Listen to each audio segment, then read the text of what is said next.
Hello दोस्तों, एक बार फिर स्वागत है आपका अपने यूट्यूब चैनल श्री एकेडमी पे, जहां पर हम सिर्फ पढ़ते नहीं हैं, याद भी करते हैं।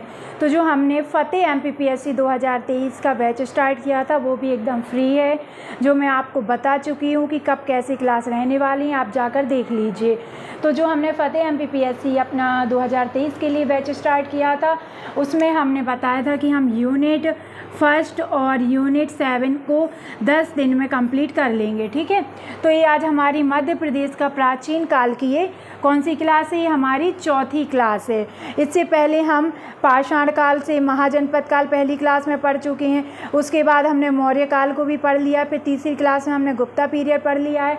अब हम पढ़ेंगे मध्य प्रदेश में राजपूत वंश, चंदेल वंश, कलचुरी वंश, परमार वंश और अन्य प्रमुख वंश जो भी रहे हैं। यानी आज मध्य प्रदेश का प्राचीन काल की या प्राचीन इतिहास जो है मध्य प्रदेश का आज कंप्लीट हो जाएगा। ठीक है, तो बने रहिए हमारे साथ। मैं हूं श्वेता चौरसिया, और अगर अभी तक आपने हमारे चैनल को सब्सक्राइब नहीं किया तो जाकर कर लीजिए। साथ ही साथ बेल आइकन पर भी क्लिक कर लीजिए, जिससे आपको हमारी वीडियो की अपडेट सबसे पहले मिले। क्योंकि सब्सक्राइब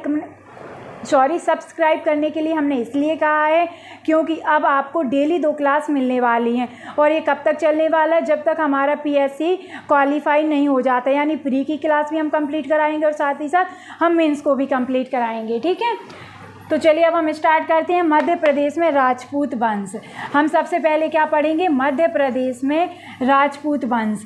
इसके अंतर्गत हम देखेंगे इसके कौन कौन से प्रमुख राजा रहे हैं, यानी प्रमुख शासक देखेंगे। फिर इनके साक्ष्य, जो हम लोगों को साक्ष्य मिले हैं, यानी सिक्के वगैरह हो गए, अभिलेख, शिलालेख, मतलब इनसे रिलेटेड जितनी भी जानकारी होगी हम सब कवर करेंगे। तो हम सबसे पहले पढ़ेंगे मध्य प्रदेश में राजपूत वंश। तो इसमें हम सबसे पहले किसके बारे में पढ़ेंगे?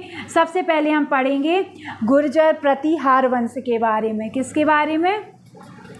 गुर्जर प्रतिहार वंश के बारे में। गुर्जर प्रतिहार वंश के बारे में हम सबसे पहले पढ़ेंगे। तो हम सबसे पहले जान लेते हैं इसका टाइम पीरियड क्या रहा है शासन का। ठीक है, तो ये है 730 से 1030 ईस्वी, आपको याद रखना है। इसके बाद हम पढ़ेंगे गुर्जर प्रतिहार वंश जो है, इनके संस्थापक कौन रहे हैं? क्या इनके संस्थापक कौन? तो इनके संस्थापक हैं नांग भट्ट प्रथम। जो नांग भट्ट प्रथम है वो इनके संस्थापक रहे हैं। अब इन्होंने 2 राजधानी बनाई थी। कितनी? 2 राजधानी बनाई थी। यानी पहले तो इनकी जो राजधानी थी वो कौन सी थी? पहली राजधानी कन्नौज थी। फिर दूसरी राजधानी जो इस गुर्जर प्रतिहार वंश की रही है वो कौन सी रही है? उज्जैन। पहली रही है आपकी कन्नौज, दूसरी रही है उज्जैन। इसके बाद इसके प्रमुख शासक रहे हैं वो कौन कौन से रहे हैं वो मैं आपको बता दूं। प्रमुख शासक इनके हुए हैं नांगभट्ट, जो नांगभट्ट प्रथम ही हैं, रामभद्र हुए हैं, मेहरभोज हुए हैं, महीपाल हो गए, वत्सराज, नांगभट्ट द्वितीय, जो मतलब नांगभट्ट द्वितीय थे। नांगभट्ट द्वितीय, इनको जो आपका गुर्जर प्रतिहार वंश है इसका वास्तविक संस्थापक माना जाता है। क्या माना जाता है? इसका वास्तविक संस्थापक माना जाता है, आपको याद रखना है। इनके अलावा कौन हुए? यशपाल जी हुए और हरिश्चंद्र जी हुए। कौन? यशपाल जी और हरिश्चंद्र। अब हम पढ़ लेते हैं मिहिरभोज के बारे में। किसके बारे में? मिहिरभोज के बारे में हम पढ़ते हैं। मिहिरभोज जो प्रमुख शासक रहे हैं, प्रमुख शासक, उसमें हम सबसे पहले पढ़ लेते हैं किसके बारे में? मिहिरभोज के बारे में। आप नोट्स बनाते जाइए, मैं बोलती हूँ आपको डेली नोट्स ज़रूर बनाइए। अब आती है बात कि जो मिहिरभोज हैं इनका उल्लेख या इनके बारे में जानकारी हमें कहाँ से प्राप्त होती है? तो इनके बारे में जानकारी हमें प्राप्त होती है सागरतला अभिलेख से। कहाँ से? सागरतला अभिलेख से हमें जानकारी प्राप्त होती है।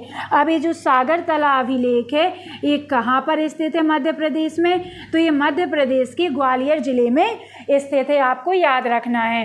क्वेश्चन अगर बन जाता है एग्जाम में, सागरतला अभिलेख किस शासक से संबंधित है या किसके बारे में जानकारी मिलती है, तो हम बता सकते हैं मिहिरभोज के बारे में। ये कहाँ स्थित है? ग्वालियर में स्थित है। यहाँ पर जो मिहिरभोज हैं इनको क्या कहा गया? इनको आदि वराह कहा गया। क्या कहा गया?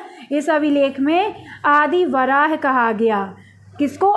मिहिर भोज को आदि वराह कहा गया। इसके बाद इनके जो अदर फैक्ट बनते हैं, तो अदर फैक्ट क्या बनता है? जो अरबी यात्री था सुलेमान, कौन? अरबी यात्री सुलेमान मध्य प्रदेश में इनके शासनकाल में आया था। किसके? मिहिर भोज के शासनकाल में आया था। और जो मिहिर भोज थे ये आपका वैष्णव धर्म का अनुयायी था। किसका? वैष्णव धर्म का अनुयायी था, यानी वैष्णव धर्म ये मानता था। इनसे रिलेटेड एक अभिलेख हो गया आपका सागरतला अभिलेख, और दूसरा अभिलेख क्या है? कुहला अभिलेख। कौन सा? कुहला अभिलेख इनसे रिलेटेड है, आपको याद रखना है। इसके बाद जो मिहिर भोज की प्रशस्ति है, ठीक है, यानी उस प्रशस्ति है उसको क्या नाम दिया गया? उसको नाम दिया गया पहेवा प्रशस्ति। अगर एग्जाम में क्वेश्चन बन जाए पहेवा प्रशस्ति किससे संबंधित है, तो आप बता सकते हैं मिहिर भोज से संबंधित है। और यहाँ पर जो मिहिर भोज के शासन की अंतिम तिथि बताई गई है वो कितनी बताई गई है? 884 ईस्वी बताई गई है, आपको याद रखना है। अब हम पढ़ते हैं नेक्स्ट शासक जो रहे हैं हमारे दूसरे, वो कौन है? महेंद्रपाल। दूसरे प्रमुख शासक कौन रहे हैं? महेंद्रपाल। कौन? महेंद्रपाल। अब हम महेंद्रपाल के बारे में पढ़ते हैं। तो ये माना जाता है इनने जो कन्नौज का त्रिपक्षीय, कितना? त्रिपक्षीय, यानी 3 पक्षों में जो युद्ध हुआ था, जो त्रिपक्षीय युद्ध है उसमें इन्हें पालों के साथ संघर्ष किया था। यानी जो कन्नौज का त्रिपक्षीय युद्ध हुआ था उसमें इन्होंने किसका साथ दिया था?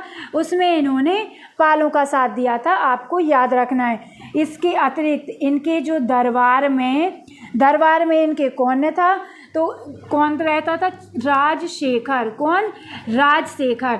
अगर एग्जाम में क्वेश्चन बन जाए जो राजशेखर हैं वो किसके दरबारी थे या किसके दरबार में रहते थे, आप बता सकते हैं महेंद्रपाल के दरबार में रहते थे। और एक काव्य शास्त्र के पंडित कहा जाता था इन्हें। क्या?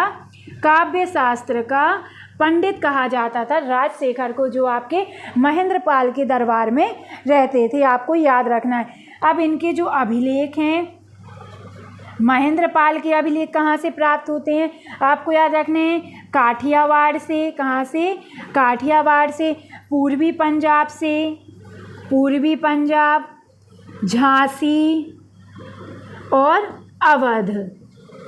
महेंद्रपाल के अभिलेख काठियावाड़, पूर्वी पंजाब, झांसी और अवध से प्राप्त होते हैं।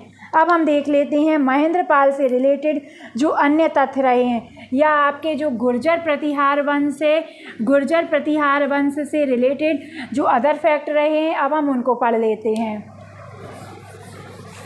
इस वंश के जो प्रमुख शासक रहे हमने उनके बारे में आपको पहले सभी नाम बता दिए हैं। इसके बाद जिनसे रिलेटेड हमें मध्य प्रदेश से जानकारी मिलती है हमने उनके बारे में पढ़ लिया है, ठीक है। अब हम पढ़ते हैं अदर फैक्ट। क्या? अदर फैक्ट पढ़ेंगे हम किसके? गुर्जर प्रतिहार वंश के। तो जो अदर फैक्ट हैं, तो इस जो गुर्जर प्रतिहार वंश रहा है इनके समय में ग्वालियर में चतुर्भुज मंदिर का निर्माण होता है। किसका? चतुर्भुज मंदिर का निर्माण होता है इनके समय में। और यहाँ जो चतुर्भुज मंदिर है यहाँ पर एक शिलालेख उपस्थित है। क्या है? एक शिलालेख है। इस शिलालेख में बताया गया है जो जीरो है, जीरो यानी शून्य का उपयोग दुनिया में सबसे पहले ज्ञात अभिलेख है। यानी शून्य की जानकारी जो हमें मिलती है वो यहाँ पर, यानी चतुर्भुज मंदिर में एक शिलालेख है, वहाँ पर ये उल्लेखित है। क्या है? उल्लेखित है, आपको याद रखना है। इनके समय में और कौन से मंदिर का निर्माण होता है? तो दूसरा मंदिर होता है वटेश्वर मंदिर। और एक जो सास बाहू, एक्चुअल में इस जो सास बाहू मंदिर है, इस मंदिर का एक्चुअल नाम क्या है? सहस्त्रबाहु मंदिर। क्या नाम है? सहस्त्रबाहु मंदिर। लेकिन इसे बोलने क्या लगे हैं? सास बाहू मंदिर। और एग्जाम में भी कभी कभी सहस्त्रबाहु लिखा जाता है और कभी कभी सास बाहू लिखा जाता है। तो ये आपके गुर्जर प्रतिहार वंश के टाइम पे बना हुआ मंदिर है। अब जो एक और शासक हुए थे, कौन? महिपाल द्वितीय। कौन? महिपाल द्वितीय। इनसे रिलेटेड अभिलेख क्या है? बयाना अभिलेख। क्या है? बयाना अभिलेख। बयाना अभिलेख। अगर एग्जाम में क्वेश्चन आ जाए बयाना अभिलेख किससे संबंधित है, आप बता सकते हैं महिपाल द्वितीय से संबंधित है। अब एक क्वेश्चन और बन जाता है जो खजुराहो अभिलेख है। क्या? खजुराहो अभिलेख है, ये किससे संबंधित है? ये विनायक पाल द्वितीय से संबंधित है। किससे? विनायक पाल द्वितीय से संबंधित है। तो जो गुर्जर प्रतिहार वंश से रिलेटेड हमारे पीएससी एग्जाम में जितने क्वेश्चन बन सकते थे हमने वो सब पढ़ लिए हैं। आप नोट्स साथ साथ जरूर बनाते जाइए, पीडीएफ के पीछे मत भागिए। अब इसके बाद हम पढ़ेंगे जो सामंत रहे हैं, सामंतों का जो शासन रहा है हमारे मध्य प्रदेश में। सामंत, तो सामंत ने जो 3 सामंतों ने राज किया है। सबसे पहले नाम आता है किसका? चंदेलों का। किसका? चंदेलों का। फिर नाम आता है परमार वंश का। किसका? परमार वंश का। इसके अतिरिक्त शासन किसने किया? कलचुरी वंश ने शासन किया। किसने? कलचुरी वंश ने। जो चंदेल थे इन्होंने कहाँ पर शासन किया? मध्य प्रदेश में। तो जो बुंदेलखंड वाला रीजन आता है वहाँ पर हमारे चंदेलों ने वास किया है। जो परमार हैं, परमारों ने कहाँ वास किया है? मालवा में वास किया है। और जो कलचुरी रहे, कलचुरी ने कहाँ वास किया है? महाकौशल। कहाँ पर? महाकौशल में राज किया है। चंदेलों ने बुंदेलखंड में, परमार ने मालवा में और कलचुरियों ने महाकौशल में राज किया है। अब हम सबसे पहले पढ़ लेते हैं चंदेल वंश के बारे में। जो हमारा चंदेल वंश रहा है इसके प्रमुख शासक कौन रहे हैं और क्या जानकारी हमें प्राप्त होती है। तो जो चंदेल वंश है, चंदेल वंश के जो संस्थापक रहे हैं, चंदेल वंश के संस्थापक कौन है? नन्नुक हैं। कौन है? नन्नुक हैं या चंद्रवर्मा जिसे कहा गया। कहीं कहीं नाम चंद्रवर्मा मिल जाता है और कहीं कहीं नाम क्या मिलता है? नन्नुक मिलता है।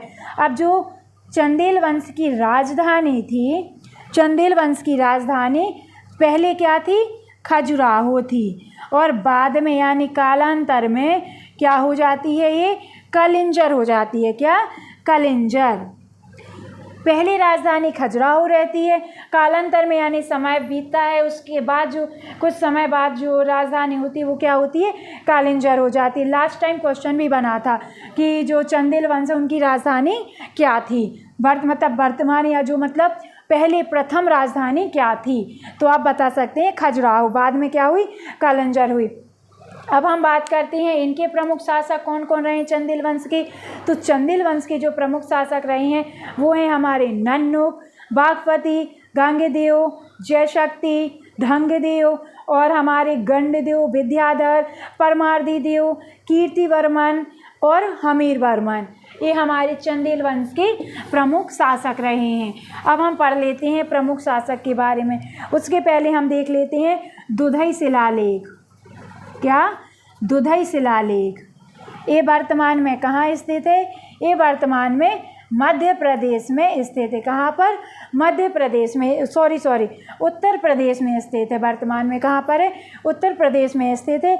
और इस शिलालेख में सबसे पहले जो चंदेल वंश है या जो आपका चंदेल शब्द है इसका प्रयोग किया गया, इसकी जानकारी हमें दुधई शिलालेख से मिलती है जो कहाँ पर है?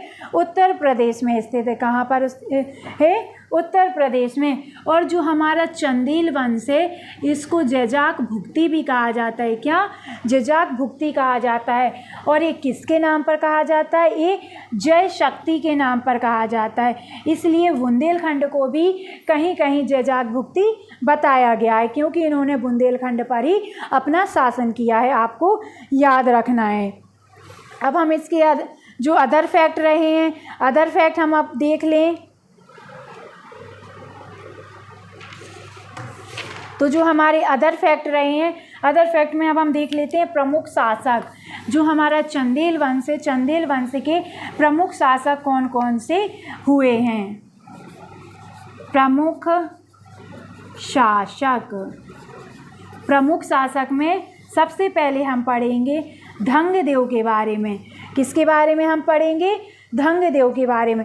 तो अगर इनका समय पीरियड देखा जाए तो ये है 950 से 1007 ईसा पूर्वी, 950 से 1007 ईसा पूर्वी इनका टाइम पीरियड है। और जो धंगदेव थे हमारे, धंगदेव ये यशोवर्मन के पुत्र थे, यानी यशोवर्मन के उत्तराधिकारी हुए हैं आपके धंगदेव, याद रखना है। और जो चंदेल वंश का ऐसा माना जाता है, जो चंदेल वंश है, चंदेल वंश के ये प्रथम शासक हुए हैं, प्रथम शासक थे जिन्होंने स्वाधीनता की घोषणा की थी। किसकी? स्वाधीनता की घोषणा की थी। स्वाधीनता की घोषणा की थी किसने? धंगदेव ने। धंगदेव ने स्वाधीनता की घोषणा की थी। अब इनकी बात करते हैं राज्य सीमा की। इनका राज्य कहाँ कहाँ तक फैला हुआ था? तो जो इनका राज्य था, एक कालिंजर, जो एक बाद में यानी चंदेल वंश की जो कालांतर में राजधानी हुई कालिंजर, कालिंजर से मालव यानी बेतवा नदी तक, कहाँ तक? बेतवा नदी तक इनका राज फैला हुआ था। इसके अतिरिक्त जो मालव है, मालव से कालिंदी तक, कहाँ? कालिंदी तक इनका राज फैला हुआ था। फिर कालिंदी से चेदी तक इनका राज फैला हुआ था। कहाँ से? चेदी से। फिर इसके बाद चेदी से गोपाद्री, यानी जो वर्तमान में ग्वालियर वाला रीजन है वहाँ तक। अब बात करें हम प्राचीन से नवीन नाम जो हमारी जनपद रही हैं, इनकी हम अलग से क्लास ले चुके हैं, आप जाकर वो क्लास देख लीजिए। धंगदेव जो रहे हैं हमारे, धंगदेव की अगर राज्य सीमा की बात की जाए, राज्य सीमा की बात की जाए तो इनका राज्य जो था कालिंजर से मालव यानी बेतवा नदी तक, फिर मालव से कालिंदी तक, कालिंदी से चेदी तक, और चेदी के अतिरिक्त यानी चेदी से गोपाद्री यानी वर्तमान ग्वालियर तक इनकी राज्य की सीमा थी। इन्होंने, धंगदेव ने या धंगदेव के समय में जो हमारा खजुराहो है, खजुराहो में जो विश्वनाथ मंदिर, कौन सा? विश्वनाथ मंदिर, और जो पार्श्वनाथ मंदिर है उसका निर्माण करवाया था। एग्जाम में क्वेश्चन बन जाए, विश्वनाथ मंदिर या पार्श्वनाथ मंदिर का निर्माण किसने करवाए थे या किसके शासन के टाइम पे हुआ था? तो आपको याद रखना है किसके शासनकाल में हुआ था? धंगदेव के शासनकाल में हुआ था। धंगदेव ने निर्माण करवाया था। अब हम देख लेते हैं जो अन्य प्रमुख राजा रहे हैं उनके बारे में। तो जो दूसरे प्रमुख राजा हुए हैं उनका नाम क्या था? विद्याधर। दूसरे जो प्रमुख राजा हुए हैं उनका नाम क्या था? विद्याधर। क्या नाम था? विद्याधर। विद्याधर का जो शासन रहा है वो 1017 से 1029 ये इनका टाइम पीरियड है। इन्होंने, जो विद्याधर थे, इन्होंने कंदरिया महादेव मंदिर जो सबसे बड़ा मंदिर है उसका निर्माण किसने करवाया था? विद्याधर ने उसका निर्माण करवाया था। और साथ ही साथ जो विद्याधर थे, विद्याधर ये पहले चंदेल वंश के ऐसे शासक हुए जिन्होंने महमूद गजनी यानी जो गजनवी के महमूद थे उसकी महत्वाकांक्षाओं का विरोध किया था, वो भी सफलतापूर्वक विरोध किया था। किसने? विद्याधर ने। इनके समय पर इन्होंने क्या किया था? जो मालव के परमार वंश हैं, मालव का परमार वंश है, साथ में जो कलचुरी हैं, कौन से? त्रिपुरी के कलचुरी, कौन? गांगेदेव, इनको हराया था। जो आपके विद्याधर थे बहुत प्रतापी शासक हुए चंदेल वंश के। इनके समय पे इन्होंने कंदरिया महादेव मंदिर का निर्माण करवाया, और इनके समय पे जो महमूद गजनवी थे उसका जो आक्रमण हुआ था या उसकी जो भी महत्वाकांक्षाएं रही थी उसका इन्होंने सफलतापूर्वक विरोध किया था। इसके अतिरिक्त इन्होंने क्या किया था? जो मालव के परमार वंश है और जो त्रिपुरी के कलचुरी वंश का जो शासक हुआ गांगेदेव, उसको हराया था, उसको क्या किया था? पराजित किया था। अब हम पढ़ते हैं इसके अतिरिक्त और क्या फैक्ट रहे हैं। तो इसके अतिरिक्त और जो फैक्ट रहे हैं, ये गंडदेव के पुत्र थे। किसके? गंडदेव के पुत्र हुए आपके विद्याधर। विद्याधर जो थे वो गंडदेव के पुत्र थे। किसके? गंडदेव के पुत्र थे। अब हम गंडदेव के बारे में अगर थोड़ा सा पढ़ें तो जो गंडदेव थे ये किसके पुत्र हुए? ये धंगदेव के, जिनके बारे में हमने पहले पढ़ा है। धंगदेव के पुत्र या उत्तराधिकारी थे गंडदेव, और गंडदेव के उत्तराधिकारी होते हैं आपके विद्याधर। ठीक है। अब जो आपके धंग देव थे वहाँ पर बताना बोले, जो आपके धंग देव थे उनके ये पुत्र हुए। अब इसके बाद जो गंड देव आते हैं, गंड देव ने जगदम्बा और जो आपका चित्रगुप्त मंदिर है, कहाँ पर, खजुराहो में जगदम्बे और जो आपका चित्रगुप्त मंदिर है उसका निर्माण करवाया था। हम बात कर रहे हैं सबसे पहले, भूल जाओ इन सबको, अब सुनो। सबसे पहले हम बात करते हैं गंडदेव के बारे में। जो गंडदेव थे ये आपके धंगदेव के पुत्र हुए और गंडदेव ने जगदम्बे व चित्रगुप्त मंदिर का निर्माण करवाया। अब बात आती है जो आपके गंडदेव थे, गंडदेव के पुत्र होते हैं हमारे विद्याधर, जिनके बारे में हमने ये जानकारी पढ़ ली है। थोड़ी बहुत बची है वो मैं आपको बता देती हूँ। जो इधर मैं पढ़ रही थी, महमूद गजनवी जो थे, पढ़े थे सुल्तान महमूद, इसने कहाँ पर आक्रमण किया था? कन्नौज पर आक्रमण किया था। कहाँ? कन्नौज पर आक्रमण किया था। और साथ ही साथ महमूद जो गजनवी थे इसने 2 बार कालिंजर पर, यानी जो इसकी राजधानी रही है चंदेल वंश की, वहाँ पर आक्रमण किया। और यही बात हो चुकी है कि इनने कंदरिया महादेव मंदिर का निर्माण करवाया। अब हम देख लें जो विद्याधर थे, विद्याधर ये गंडदेव के पुत्र होते हैं और इन्होंने कंदरिया महादेव मंदिर का निर्माण करवाया। महमूद गजनवी की महत्वाकांक्षा का विरोध किया। इनके समय पे 2 बार कालिंजर पर आक्रमण करता है। कौन? महमूद गजनी जो गजनवी है वो, और कन्नौज पर भी एक बार इसने आक्रमण किया था। अब इसके जो अन्य प्रमुख राजा हुए हम उनके बारे में पढ़ें तो हम पढ़ते हैं कीर्तिवर्मन के बारे में। किसके बारे में? कीर्तिवर्मन के बारे में।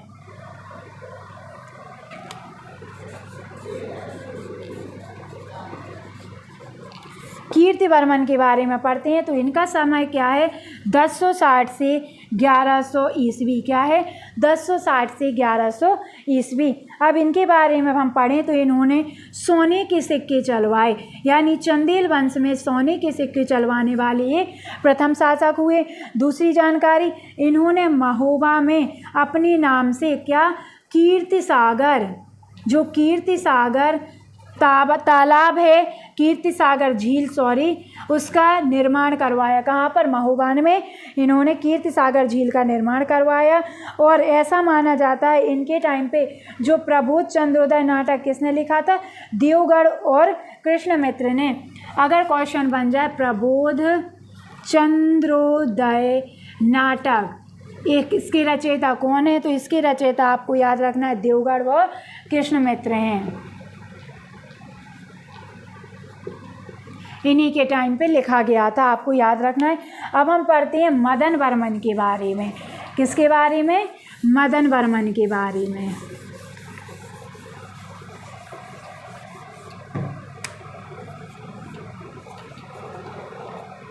मदन वर्मन के बारे में पढ़ते हैं तो मदन वर्मन का जो टाइम पीरियड रहा है वो क्या रहा है? 1129 से 1163 ईस्वी, ये इनका टाइम पीरियड रहा है। और इनके टाइम के जो 13 अभिलेख थे उसमें से 6 अभिलेख अभी भी हैं। कौन कौन सी? 6 अभिलेख अभी भी हैं। अभी मध्य प्रदेश में कहाँ कहाँ है 6 अभिलेख? तो अजयगढ़ आपको याद रखना है, आपको खजुराहो याद रखना है, आपको छतरपुर याद रखना है और आपको इसके अतिरिक्त पपौरा याद रखना है। क्या? पपौरा। और अगर उत्तर प्रदेश में पूछा जाए तो उत्तर प्रदेश में आपको कालिंजर, मऊ, ओगाशी और महोबा याद रखना है। मध्य प्रदेश में अजयगढ़, खजुराहो, छतरपुर और पापौरा आपको याद रखना है। अब हम पढ़ते हैं परमार्दी देव के बारे में। किसके बारे में? परमार्दी देव के बारे में।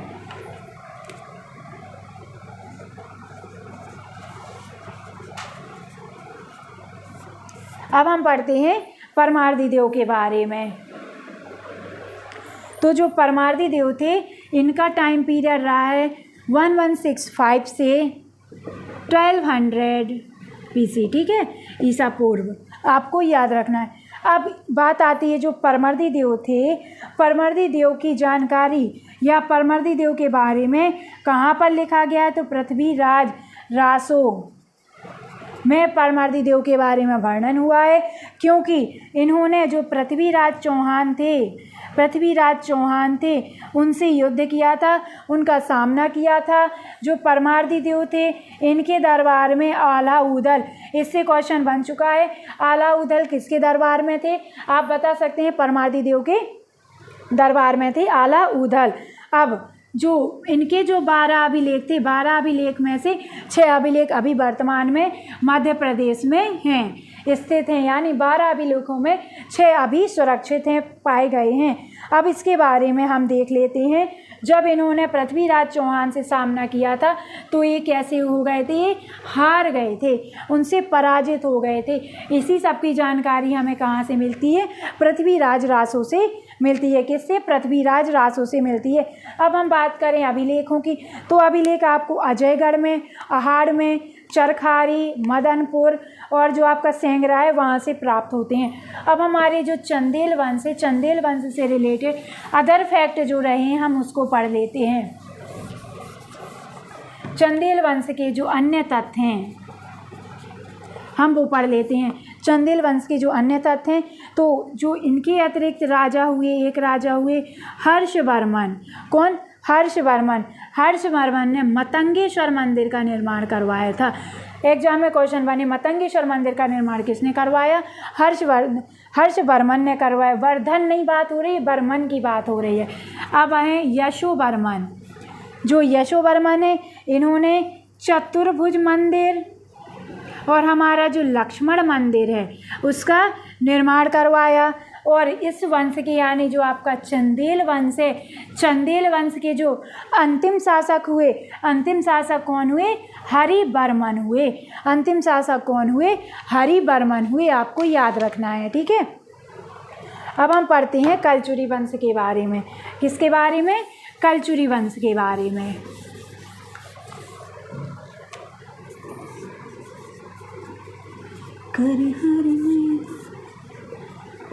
कलचुरी वंश, ठीक है। कलचुरी वंश के बारे में हम अगर पढ़ते हैं, देखें तो कलचुरी वंश की 3 शाखाएं थी। कितनी? 3 शाखाएं थी। एक तो कहा जाता था त्रिपुरी के कलचुरी वंश, किसके?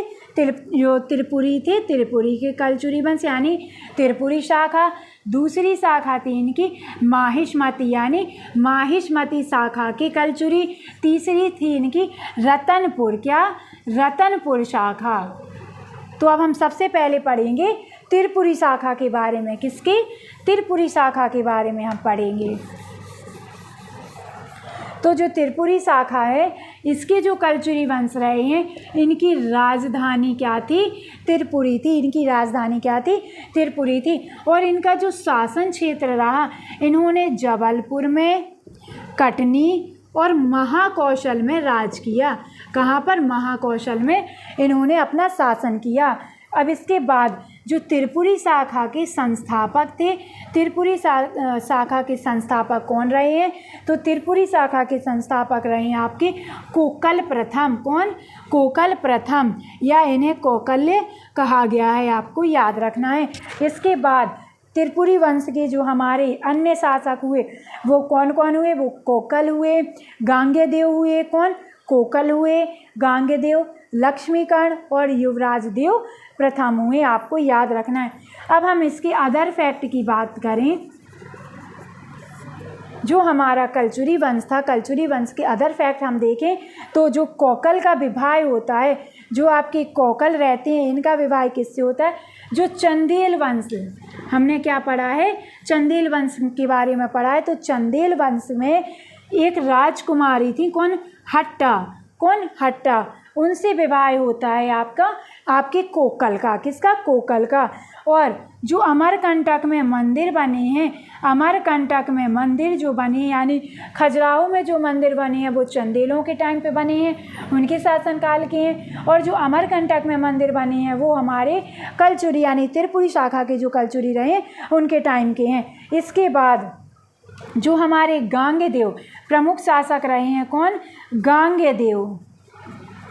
गांगेयदेव जो इसके प्रमुख शासक रहे हैं, इन्हें राजा भोज जो परमार वंश के राजा भोज रहे उन्होंने इन्हें पराजित किया था, उन्होंने इन्हें हराया था। ठीक है, अब जो गांगेय हैं, गांगेय के बारे में अगर थोड़ी सी जानकारी हम देखें तो गांगेय ने जो कलचुरी वंश के था उसमें सबसे पहले सिक्के चलवाए थे। उसमें सबसे पहले सिक्के किसने चलवाए? गांगेय ने चलवाए। और इन्हीं के टाइम पे अल-बरूनी आता है। कौन? अल-बरूनी आता है, जिसने अपने भौगोलिक जो विवरण रहा है उसको डाहल के रूप में बताया है। क्या? डाहल के रूप में। गांगेय को क्या बताया है? अल-बरूनी ने डाहल बताया, डाहल के रूप में बताया है। अब जो त्रिपुरी के कलचुरी वंश रहते हैं, त्रिपुरी के कलचुरी वंश के जो प्रमुख शासक यानी सबसे प्रतापी राजा हुआ वो था कर्ण। सबसे प्रतापी राजा जो हुआ वो कौन था? वो कर्ण हुआ कलचुरी वंश का, इसने ही अमरकंटक में, कहाँ पर? अमरकंटक में मंदिरों का निर्माण करवाया। और जो कर्ण था इसे सभी लक्ष्मी कर्ण के नाम से भी जानते हैं। किस नाम से? लक्ष्मी कर्ण के नाम से भी जानते हैं। किसको? प्रतापी राजा जो कर्ण हुआ उसको लक्ष्मी कर्ण के नाम से भी जानते हैं। और जब इसने लक्ष्मी कर्ण ने कलिंग पर विजय प्राप्त की, कलिंग पर विजय प्राप्त की, तो इसके बाद इसने त्रिकसिंगापति की उपाधि धारण की। अगर एग्जाम में क्वेश्चन बन जाए त्रिकसिंगापति की उपाधि धारण करने वाला कलचुरी वंश का कौन सा शासक था? आप बता सकते हैं कर्ण था, जिसका नाम क्या है? लक्ष्मी कर्ण है। आपको याद रखना है। अब हम थोड़ी सी जानकारी देखें अगर युवराज प्रथम के बारे में। युवराज प्रथम तो इसे उज्जैनी या कहाँ का? उज्जैनी भुजंग या मालवा विजेता कहा गया है। उज्जैनी भुजंग या मालवा विजेता किसे कहा गया है? तो कलचुरी शासक युवराज प्रथम को कहा गया है। आपको याद रखना है। अब हम दूसरी शाखा देखें, दूसरी शाखा के बारे में हम पढ़ लें थोड़ी सा।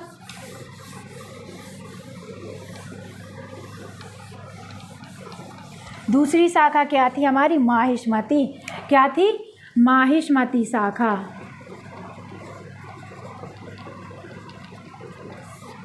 दूसरी शाखा हमारी माहिष्मती शाखा थी। आपको टेलीग्राम की लिंक, व्हाट्सएप चैनल की लिंक डिस्क्रिप्शन बॉक्स में दे दी जाएगी। आप ज्वाइन कर लेना, सारी पीडीएफ आपको मिल जाएंगी। लेकिन आप अपने नोट्स भी बनाते चलिए मेरे साथ साथ, ठीक है। तो जो माहिष्मती शाखा थी इसकी राजधानी क्या थी? माहिष्मती महेश्वर। माहिष्मती महेश्वर। इसके संस्थापक कौन होते हैं? कृष्णराज। इसके संस्थापक कृष्णराज होते हैं। इनका जो शासन क्षेत्र रहा, तो जो शासन क्षेत्र इनका रहा, इनका शासन क्षेत्र रहा खरगोन और बड़वानी। क्या?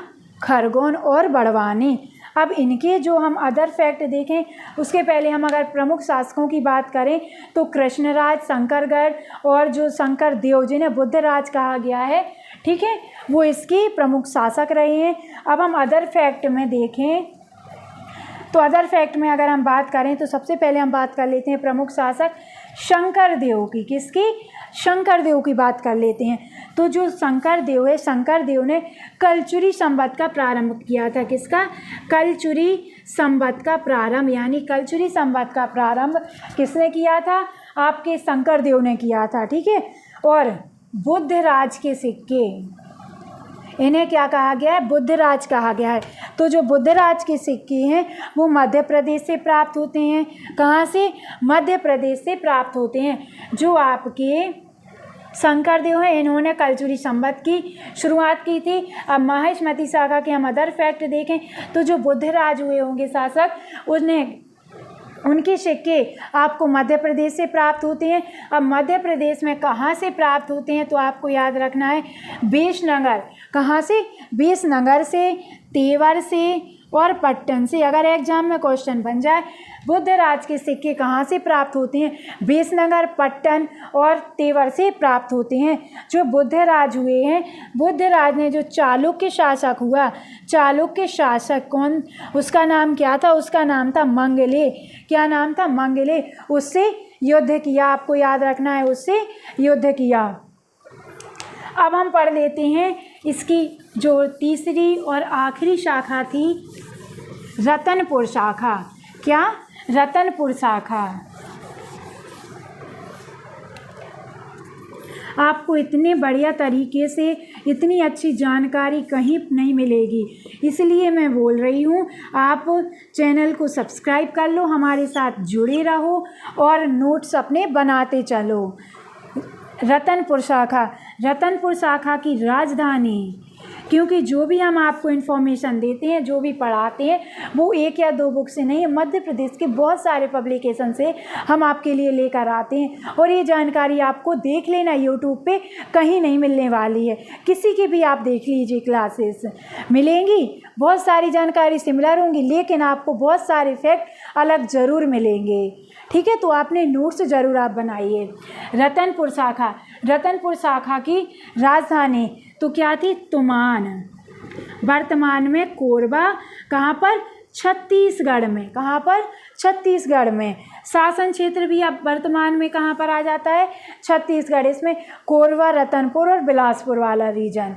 ठीक है, अब ये अपने सीजी में पहुँच गया है वर्तमान में, और मध्य प्रदेश से ज़्यादा रिलेटेड है नहीं, तो बस इसके लिए बारे में हम इतना ही पढ़ेंगे, क्योंकि हमें मध्य प्रदेश का पीएससी के लिए पढ़ रहे हैं, है ना, एमपीपीएससी के लिए हम पढ़ रहे हैं। बाकी ये क्लासेस अदर एग्ज़ाम के लिए भी उपयोगी हैं, लेकिन हमें एमपी के प्रोस्पेक्टिव या एमपी के पॉइंट ऑफ व्यू से पढ़ना है, तो हम इसको यहीं छोड़ते हैं। बस आपको पता होना चाहिए कि जो रतनपुर शाखा है उसकी राजधानी तुमान कोरबा थी, इसलिए आपको बता दिया है। अब आते हैं मालवा के परमार वंश। मालवा का परमार वंश, तो जो मालवा का परमार वंश है, इसके संस्थापक कौन हुए? इसके संस्थापक आपके कृष्णराज, या कहीं कहीं नाम मिल जाता है उपेंद्र।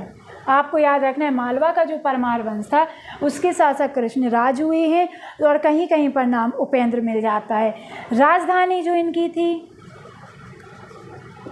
राजधानी इनकी क्या थी? उज्जैन थी और धार। उज्जैन और धार, उनकी राजधानी उज्जैन तो थी, धार किसके समय में हुई?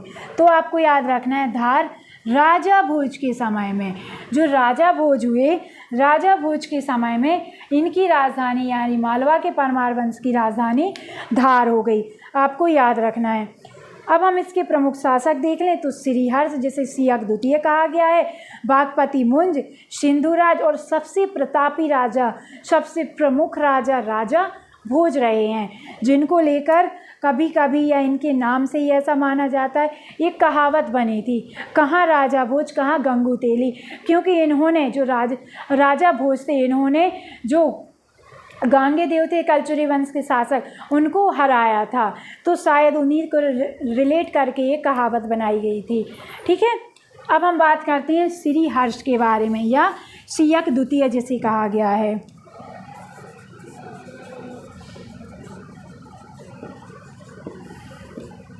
सियक द्वितीय, इसे वास्तविक संस्थापक माना गया है परमार वंश का। क्या? वास्तविक संस्थापक माना गया। क्यों? अब क्यों माना गया है? क्योंकि इसने 945 ईस्वी में राष्ट्रकूटों से, किससे? राष्ट्रकूटों से आपके परमार वंश को मुक्त करवाया था। राष्ट्रकूटों से परमार वंश को मुक्त करवाया था। ठीक है, अब हम देख लेते हैं जो राष्ट्रकूट थे, राष्ट्रकूटों से इन्हें किसको लास्ट में किसको हराया था? तो जो नरेश खौतिक थे, उसको हराकर इन्होंने राष्ट्रकूटों से परमार वंश को मुक्त कराया था। इसीलिए इनको यानी सियक द्वितीय श्रीहर्ष को परमार वंश का वास्तविक संस्थापक कहा जाता है, आपको याद रखना है। अब इसकी जानकारी हमें कहाँ से प्राप्त होती है? तो इसकी जानकारी हमें नवशाह शांकचरित है, उससे जानकारी हमें मिलती है। नवशाह शांकचरित है, उससे इनकी जानकारी मिलती है। अब हम पढ़ लेते हैं बागपति मुंज के बारे में। बागपति मुंज के बारे में, बागपति मुंज, इन्होंने मुंज सागर झील, मुंज सागर झील कहाँ पर है, क्वेश्चन एग्जाम में बन जाए तो आपको याद रखना है मांडू में है। कहाँ पर, मांडू में है। और इसका निर्माण किसने करवाया था, बागपति मुंज ने करवाया था। इसे इनके जो बागपति मुंज हैं इनके टाइम में मालवा का स्वर्ण काल कहा गया है। मालवा का स्वर्ण काल जो किस परमार वंश शासन के टाइम पे कहा गया है, तो आपको याद रखना है बागपति मुंज के टाइम पे इन्होंने कलचुरी ये सबसे प्रतापी शासक हैं। इन्होंने कलचुरी और जो चालुक्य और आपके जो हूण थे उन पर विजय प्राप्त की थी, उन पर जीत हासिल की थी। जो कलचुरी हैं इसकी जानकारी हमें कहाँ से मिलती है कि इन्होंने उन पर जीत हासिल की थी, तो उदयपुर अभिलेख से। कहाँ से, उदयपुर अभिलेख से। अब जो हूणों पर इन्होंने विजय प्राप्त की, कहाँ किस पर, हूणों पर इन्होंने जो विजय प्राप्त की उसमें उसकी जानकारी कहाँ से मिलती है, उसकी जानकारी हमें मिलती है कंथेरी दानपत्र से। कहाँ से, कंथेरी दानपत्र से उसकी जानकारी मिलती है बागपति मुंज से रिलेटेड। और कौन सा अभिलेख है, तो आपको याद रखना है हस्तिकुंड अभिलेख। जो हस्तिकुंड अभिलेख है आपका वो बागपति मुंज से संबंधित है, ठीक है। और इसमें क्या बताया गया है, इसमें बताया गया है कि जो मेवाड़ के शासक कौन हुए, मेवाड़ के शासक शक्ति कुमार। कौन, शक्ति कुमार किस वंश के थे, तो आपको याद रखना है ये गोहिल वंश के थे। किस वंश के थे, गोहिल वंश के थे। इन्होंने इनको हराया था। जो आपकी हस्तिकुंड अभिलेख है बागपति मुंज उसमें बताया गया है कि जो मेवाड़ के शासक हुए, कौन, गोयल वंश के शासक शक्ति कुमार हुए, उनको इन्होंने हराया था। अब इसके बाद जो बागपति मुंज हैं, बागपति मुंज जो है इनके अन्य नाम क्या हैं, तो इनको अमोघ वर्ष कहा गया है। क्या कहा गया है, अमोघ वर्ष कहा गया है। पृथ्वी वल्लभ कहा गया है। क्या कहा गया है, पृथ्वी वल्लभ कहा गया है। इसके साथ साथ इन्हें श्री वल्लभ भी कहा गया है। क्या कहा गया है, श्री वल्लभ कहा गया है। अब ये सब नाम इन्हें कहे गए या इन नाम से इन्हें जाना जाता है। तो इसकी जानकारी कहाँ से प्राप्त होती, तो इसकी जानकारी धर्मपुरी इंदौर से और जो आपका उज्जैन है उससे कुछ लेख प्राप्त हुए। उन लेखों से बागपति मुंज को अमोघ वर्ष, पृथ्वी वल्लभ और श्री वल्लभ कहा गया है। इसकी जानकारी हमें प्राप्त होती है, आपको याद रखना है। अब हम पढ़ लेते हैं राजा भोज जी के बारे में। किसके बारे में, राजा भोज के बारे में। राजा भोज के बारे में हम देखें तो इनका जन्म कहाँ होता है, इनका जन्म होता है उज्जैन में। आपको याद रखना है। इनके टाइम पीरियड की बात करें तो इनका टाइम पीरियड है 1000 से 1055 ईस्वी। और इनके टाइम को ऐसा बताया जाता है कि इधर जहाज और विमान बनाने की विधि का इन्हें ज्ञान था, ऐसा माना जाता है, ठीक है। उल्लेख मिलता है इनकी जो राजधानी हम पहले भी बता चुके हैं। राजधानी क्या थी, इनकी राजधानी धार थी। ये जो उज्जैन से अपनी राजधानी कहाँ लेकर आ जाते हैं, धार लेकर आ जाते हैं। इनको क्या क्या कहा जाता है, इन्हें क्या क्या उपाधियाँ दी गई हैं, तो इन्हें उपाधियाँ कविराज कहा गया है। क्या कहा गया है, कविराज कहा गया है। नव विक्रमादित्य कहा गया है। क्या कहा गया है, नव विक्रमादित्य कहा गया है। इनकी जो मृत्यु होती है कलचुरी शासक, कौन, कलचुरी शासक कर्ण के आक्रमण के बाद 1055 में इनकी मृत्यु हो जाती है। यानी कर्ण से इनका सामना हुआ था, जो कलचुरी शासक था, आपको याद रखना है। अब इनकी कुछ रचनाएं भी हैं। राजा भोज को कविराज यूं ही नहीं कहा गया है, इनने कुछ रचनाएं की हैं इसलिए इनको कविराज कहा गया है। तो इनकी प्रमुख रचनाएं अगर हम देखें तो भोज प्रबंधन, क्या, भोज प्रबंधनम, ये इनकी आत्मकथा है। क्या है, आत्मकथा है। इसके अतिरिक्त हम देखें तो विद्या विनोद है। क्या है, विद्या विनोद इनकी रचना है। इसके अतिरिक्त हम देखें सम्रांगण सूत्र, इससे रिलेटेड क्वेश्चन बन गया है। सम्रांगण सूत्रधार की रचना किसने की है, आपको याद रखना है, राजा भोज ने की है। सिद्धांत संग्रह की रचना इन्होंने की है। इसके अतिरिक्त इन्होंने चारु चर्चा की रचना की है। किसकी, चारु चर्चा की रचना की है। अब इसकी अगर हम देखें सांस्कृतिक और स्थापत्य कला, इन्होंने किस किस मंदिर का या किस किस चीज़ का इन्होंने निर्माण करवाया। अब हम देखते हैं इनके समय की स्थापत्य कला और स्थापत्य उपलब्धियां इनकी क्या रही हैं। तो अगर हम इनकी देखें तो इन्होंने धार में किले का निर्माण करवाया भोजशाला का निर्माण करवाया। किसका? किले का निर्माण करवाया और भोजशाला का निर्माण करवाया। चित्तौड़गढ़ में, कहाँ? चित्तौड़गढ़ में, चित्तौड़गढ़ में इन्होंने त्रिभुवन मंदिर का निर्माण करवाया। किसका? त्रिभुवन। त्रिभुवन मंदिर कहाँ है? चित्तौड़गढ़ में, जिसका निर्माण आपके किसने करवाया? राजा भोज ने करवाया। आपको याद रखना है भोज मंदिर, जो आपका भोजपुर मंदिर है, ये कहाँ पर स्थित है? मध्य प्रदेश में। आपको याद रखना है रायसेन में। और भोजपुर मंदिर से साफ साफ इसके नाम से पता चलता है कि राजा भोज ने इसका निर्माण करवाया है। और इन्होंने भोजताल, क्या? भोजताल। और जो साइक्लोपिन बांध है, क्या? साइक्लोपिन बांध किस नदी पर है? ये आपकी बेतवा नदी पर है। आपको याद रखना है किस नदी पर है? बेतवा नदी पर है। इसका निर्माण भी किसने करवाया? राजा भोज ने करवाया।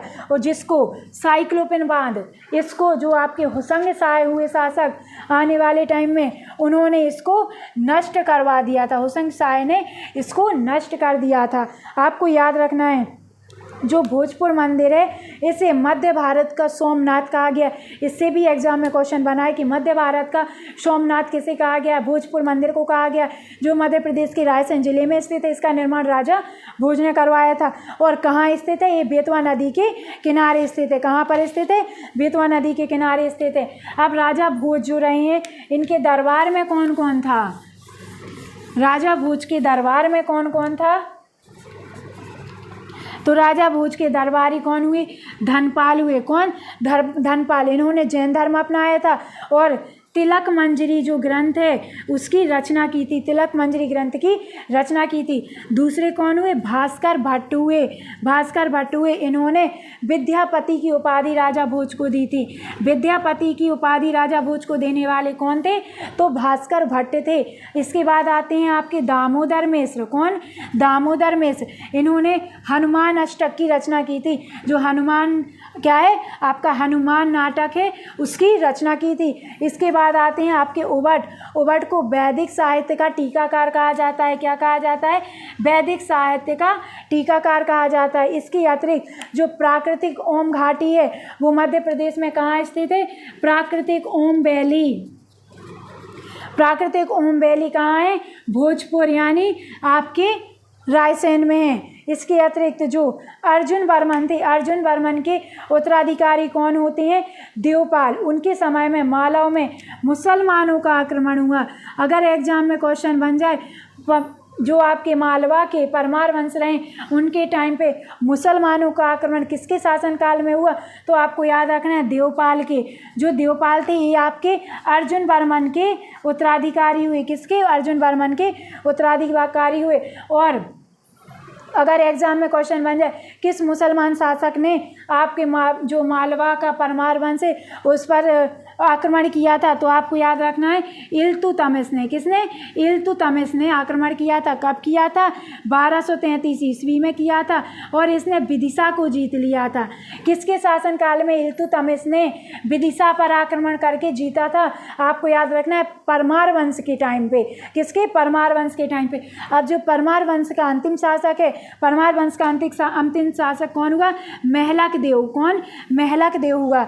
इसने इसको जो अलाउद्दीन, यानी अलाउद्दीन जो है आपकी, अलाउद्दीन का जो सेनापति हुआ, कौन? अलाउद्दीन का सेनापति कौन? आइन उल मुल्क। कौन? आइन उल मुल्क। ठीक है, उसके द्वारा इसकी हत्या कर दी गई थी। यानी किसके टाइम पे अलाउद्दीन के आक्रमण हुआ था? अलाउद्दीन का तो महलक देव के टाइम पे हुआ था। और अलाउद्दीन के सेनापति आइन उल मुल्क ने महलक देव की हत्या कर दी थी। आपको याद रखना है। अब हमारा लास्ट टॉपिक बचता है आज की क्लास का, वो है अन्य वंश कौन कौन से रहे हैं इनके टाइम पे। अन्य वंश कौन कौन से हुए हैं? तो देवगिरी का यादव वंश। क्या? देवगिरी का यादव वंश। तो देवगिरी का यादव वंश है, इसकी जानकारी हमें मिलती है लांजी अभिलेख से। कहाँ से? लांजी अभिलेख से। ये कहाँ पर है? बालाघाट में स्थित है। कहाँ पर है? बालाघाट में है। और लांजी अभिलेख किससे संबंधित है? यादव वंश से। यादव वंश का शासन कहाँ पर रहा है? बालाघाट रीजन में रहा है। इसके अतिरिक्त आते हैं मंदसौर का गोयल वंश। इनके नाम से ही पता चलता है कि इन्होंने मंदसौर है, मंदसौर के आसपास शासन किया। अब जो मंदसौर में कहाँ, जीरण के आसपास। कहाँ पर, जीरण के आसपास। इनके जो प्रमुख शासक हुए विग्रहपाल, वक्षपाल, वैर सिंह और लक्ष्मण सिंह। आपको इनके नाम याद रखने। अब सबसे इम्पोर्टेंट और जो अदर फैक्ट में आ जाती हैं या अन्य राजवंश में जो आ जाती हैं वो है कछवाह वंश। क्या, कछवाह वंश या कच्छपगात वंश। क्या, कक्षपाद वंश, कक्षपाद वंश। ठीक है, इसमें क्या है, इनका टाइम पीरियड 10वीं से 12वीं शताब्दी तक इन्होंने शासन किया। आपको याद रखना है। इसके संस्थापक कौन हुए, संस्थापक, इसके संस्थापक हुए आपके लक्ष्मण तथा वज्रदामन। क्या, वज्रदामन, लक्ष्मण तथा वज्रदामन इनके शासक। इनके टाइम पे जो 64 योगिनी मंदिर है, 64 योगिनी मंदिर, ये कहाँ पर स्थित है, मुरैना में स्थित है। कहाँ पर, मुरैना में स्थित है। और जो कखन मठ मंदिर है, क्या, कखन मठ मंदिर है, इनके टाइम पे इसका निर्माण हुआ था, जो कहाँ पर है, सिहोनिया में। कहाँ पर है, सिहोनिया में। आपको याद रखना है। अब जो क्षेत्र की बात करें तो आपका जो मुरैना है यानी जो आपका उत्तर मध्य प्रदेश है वहाँ पर इन्हें शासन किया। चाहे आपका ग्वालियर हो गया, मुरैना हो गया, भिंड हो गया, शिवपुरी हो गया, दतिया हो गया, श्योपुर हो गया, यहाँ पर इनका कछवाह वंश या कच्छपाद वंश का शासन रहा है। अब बात आती है इसके अदर फैक्ट की, तो जो एक सबसे प्रमुख या सबसे फेमस है ढोला मारू। क्या, ढोला मारू गीत, ढोला मारू गीत, ये आपके कच्छपाद वंश या कछवाह वंश से ही संबंधित है। इसमें ढोला जो ये थे, कौन थे, राजकुमार थे, मारू राजकुमारी थी। इनकी प्रेम कथा का वर्णन किया जाता है। इनकी प्रेम के जो गीत हैं वो इसमें गाए जाते हैं। और ग्वालियर पर जो आपका महमूद गजनी रहा है या गजनी का जो महमूद रहा है उसने आक्रमण किया था। तो अगर क्वेश्चन बन जाए ग्वालियर में महमूद गजनी के द्वारा आक्रमण किसके शासनकाल में किया गया, आपको याद रखना है कछवाह वंश या कच्छपाद वंश के टाइम पे किया गया है। तो आई होप दोस्तों आज हमने जो भी पढ़ा है वो आपको सब कुछ समझ आ गया होगा, आपने उसके नोट्स भी बना लिए होंगे। तो आज की क्लास में हमने मध्य प्रदेश का प्राचीन इतिहास पूरा कर लिया है। यानी मध्य प्रदेश के प्राचीन इतिहास की सिर्फ और सिर्फ 4 क्लासें, कितनी, सिर्फ और सिर्फ 4 क्लासों में हमने बहुत अच्छे तरीके से यानी मध्य प्रदेश की किसी भी एग्ज़ाम, चाहे PSC हो या कोई भी और एग्ज़ाम हो, किसी भी एग्ज़ाम में जितने मध्य प्रदेश के प्राचीन इतिहास से रिलेटेड क्वेश्चन बन सकते थे हमने वो सब सिर्फ और सिर्फ 4 क्लासों में पढ़ लिए। आपने अगर नहीं देखी है तो जाकर देख लीजिए। साथ ही साथ आपको पढ़ाना अच्छा लगता है, हमारी जो इन्फॉर्मेशन हम आपको देते हैं वो अच्छी लगती है, समझ में आती है, तो प्यारे प्यारे से कमेंट कर दीजिए। क्या होता है उससे हमें थोड़ी और अच्छा काम करने की और अच्छा जो हम आपके लिए इन्फॉर्मेशन लेकर आए उसके लिए हमें थोड़ी सी प्रेरणा मिलती है। इसलिए आपसे बोलते हैं प्यारे प्यारे से कॉमेंट ज़रूर किया करिए। ठीक है, तो अब हम आपको मिलते हैं अपनी नेक्स्ट क्लास में, जो हमारी यूनिट 7 चल रही है। उसकी भी 2 क्लासेस हो चुकी हैं, आज तीसरी क्लास है, तो आज हम उसमें मिलेंगे आपको। तब तक के लिए आप अपना ध्यान रखिए, स्वस्थ रहिए और खुश रहिए और पढ़ाई बिल्कुल फ्री माइंड होकर करिए, बिना कोई स्ट्रेस की। अगर आपको कोई स्ट्रेस है किसी भी एग्जाम से रिलेटेड या कुछ भी आपको समस्या है आप हमें बताइए टेलीग्राम चैनल पर, उस पर आप मैसेज करिए। श्री एकेडमी आपकी सारी समस्याओं का समाधान करेगी। तो अपना ध्यान रखिए और खुश रहिए। नमस्कार दोस्तों, बाय बाय।